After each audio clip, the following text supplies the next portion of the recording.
I'm going to give you some heat right now, okay? Pretend this is the clapper. And boom!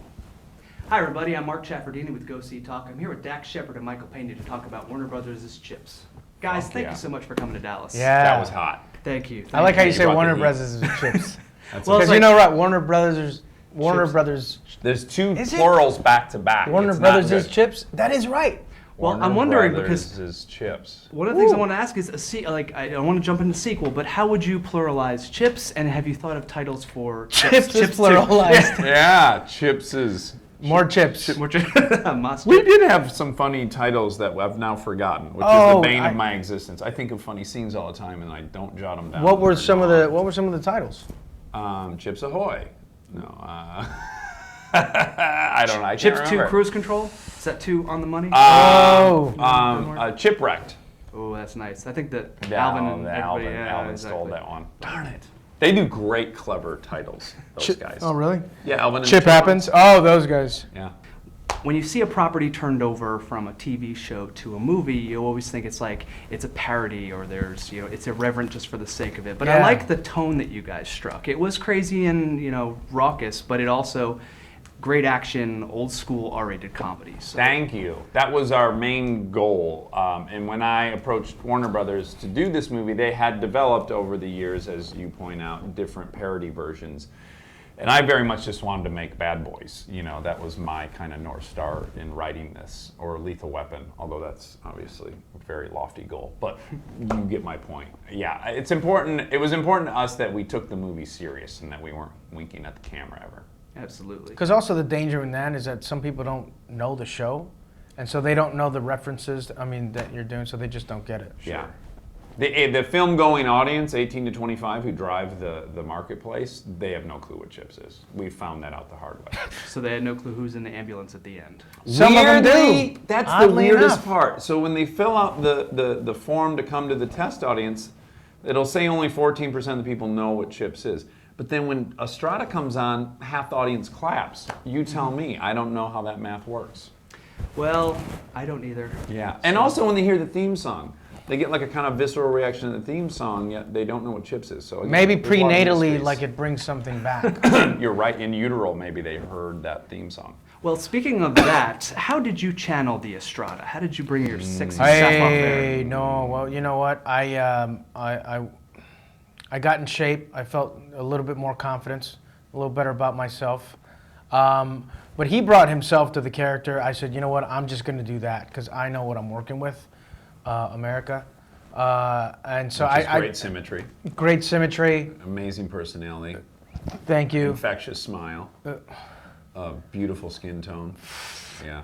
Yeah, and humor, just Olive. acting and humor. I just Yeah. used I used my acting. Yeah.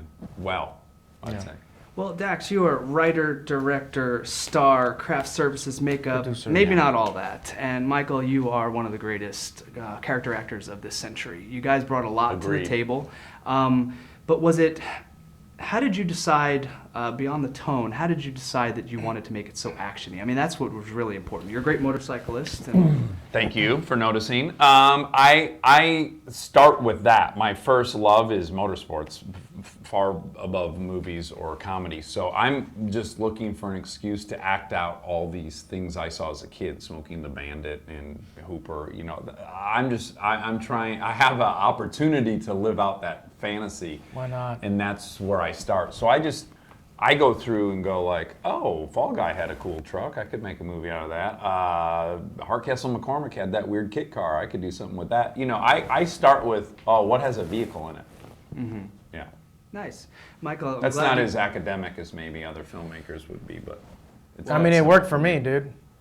I think this sets the comedy bar for the year. It is Whoa!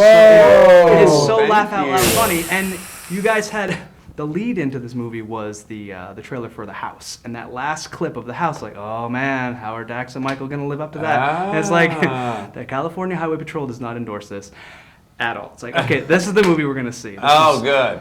So let's talk about the action. I'm glad that your hand is healed, and Your and- fingers Yeah, I are regrew it. working, yeah. and I have not seen a cast fight. So talk to me about things you wanted to do that you were beyond the cars, Baby and just powder. the action that you brought to the Baby table. powder.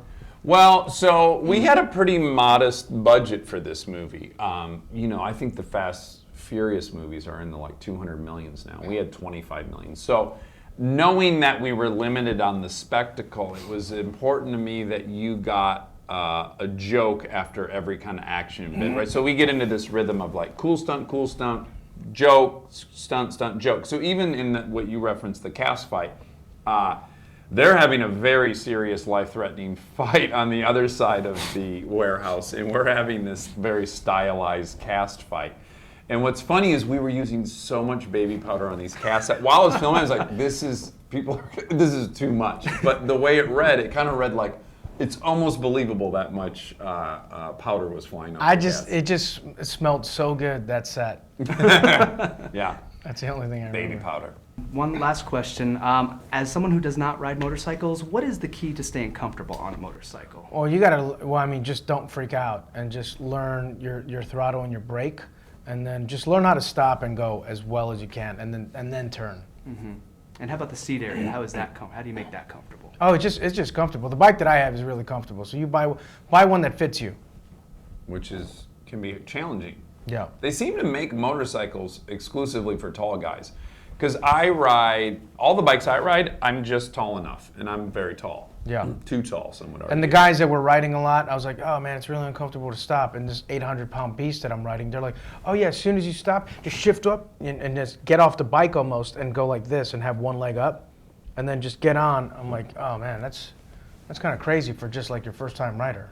Yeah. Gotcha. Well, guys, I had a blast. Thank you so much. Thank This was you. tremendous. Wonderful questions. Yeah. My dream questions, actually.